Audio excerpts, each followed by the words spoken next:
जय हिंद। आज बात करते हैं क्लब सिक्योरिटी की। ये शब्द मैं इसलिए इस्तेमाल कर रहा हूँ, देश में एक ट्रेंड चल रहा है कि मेरी सिक्योरिटी गई और मुझे सिक्योरिटी मिली। मुझे सिक्योरिटी चाहिए और मुझे सिक्योरिटी नहीं चाहिए लेकिन मिली। सरकार का बहुत बहुत धन्यवाद। ये बात मैं क्यों कह रहा हूँ?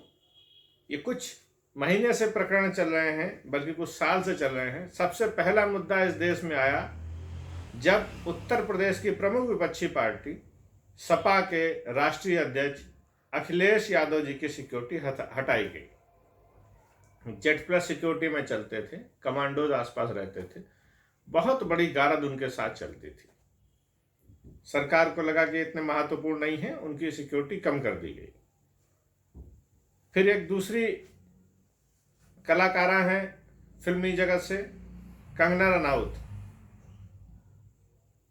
ये अपने बयानों के लिए और तीखे बयानों के लिए जानी जाती हैं। इनका जो मन होता है, जिसके लिए होता, कहा करती हैं। सरकार को बड़ा अच्छा लगा कि अरे वाह, ये हमारे फेवर में बोलती हैं, लेकिन अब इनको लाइव थ्रेट्स हैं, इन पर हमला हो सकता है। तो मैडम को सिक्योरिटी मुहैया हुई।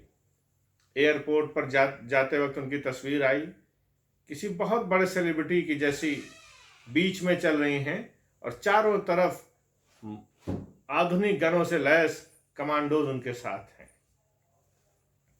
ये सब चलता रहा। उसी बीच उत्तर प्रदेश का चुनाव शुरू होता है और चुनाव पंजाब और उत्तर प्रदेश कई जगह होता है। मुख्य चुनाव पंजाब के चुनाव पर बात हो जाती है। आम आदमी पार्टी के राष्ट्रीय अध्यक्ष अरविंद केजरीवाल जी पर संगीन आरोप लगाते हैं उनके पुराने मित्र कुमार विश्वास, जो देश के जाने माने कवि कहलाते हैं। अब वो आरोप लगाते हैं, उन आरोपों से सरकार और विपक्षी दल बड़े प्रसन्न हो जाते हैं और उन आरोपों को लेकर के ये लोग राजनीति कर देते हैं। अरविंद केजरीवाल पर हमलावर हो जाते हैं।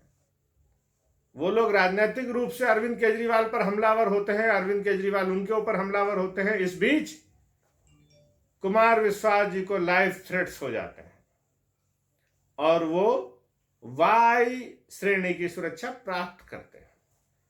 कविराज के कई सारे वीडियो हैं, मुझे बों बों करती हुई गाड़ियां नहीं चाहिए थी, मुझे सिक्योरिटी नहीं चाहिए थी। आज वो वाई सिक्योरिटी का संपूर्ण आनंद ले रहे हैं। चलो भाई, यहां तक बात समझ में आती है। पंजाब चुनाव के दौरान एक और व्यक्ति को सिक्योरिटी मुहैया हुई और वो देश के टॉप लीडर वीवीआईपी को मिलती है जेड प्लस सिक्योरिटी, जो राष्ट्रीय अध्यक्ष अखिलेश यादव जी की हटाई गई थी। वो सिक्योरिटी मिलती है बलात्कार, हत्या के मामले में सजा काट रहे बाबा राम रहीम को। सच्चा डेरा के अनुयायी खूब जानते हैं बाबा राम रहीम कौन है। बाबा राम रहीम इस समय फरोल पर बाहर है और फरलो पर बाहर ला करके उसको जेड प्लस सिक्योरिटी देने की आवश्यकता सरकार को पड़ गई। तो मेरी सिर्फ इतनी विनती है कि भाई, जब जेड प्लस देनी थी तो उस कैदी को जेल क्यों करी, और जब जेल कर दी तो फरलो पर बाहर लाकर क्यों खर्चा कर रहे हैं? वो एक अपराधी है और अपराधी को इस तरह की सुरक्षा देना, मैं समझता हूं, देश के असेट्स का नुकसान करना है। तो ये क्लब सुरक्षा जो चल रहा है, ये क्लब सिक्योरिटी जो चल रहा है देश में, ये मुझे लगता है सरकार अपनी नियति इस पर साफ नहीं कर पा रहा है, किसको सुरक्षा देनी है, किसको सुरक्षा नहीं देनी है। यहां पर असुरक्षित महिलाओं को सुरक्षा देनी है, बॉर्डर पर सिपाहियों के द्वारा आमजन को सुरक्षा देनी है, जो दी जा रही है सेना के द्वारा। और एक विशेष बात, अभी कुछ दिन पहले इटावा बकेवर में एक घटना हुई। एनएसजी कमांडो के ऊपर स्थानीय लोग हमला करते हैं, उसी के राइवल्स उसके ऊपर हमला करते हैं। वो सुरक्षा मांगने के लिए पुलिस के पास जाता है। यानी कि जो व्यक्ति जेड प्लस सिक्योरिटी का कमांडो है, उसको सुरक्षा के लिए लोकल पुलिस के पास जाना पड़ता है। तो ये सुरक्षा व्यवस्था में बहुत बड़े लूपहोल हैं। सरकार जी, ये देश के पैसे से तैयार हुए कमांडोज हैं, इनको राम रहीम जैसे दुर्दांत अपराधी पे खर्च करके आप क्या जिताना चाहते हैं, मुझे समझ नहीं आता है। कंगना रनौत पे आप खर्च कर रहे हैं, और अब तो हद कर दिया आपने। अब एक कवि को जो अपने शब्दों की खाता है, उसके ऊपर भी आप सुरक्षा के पैसे बर्बाद कर रहे हैं जनता के।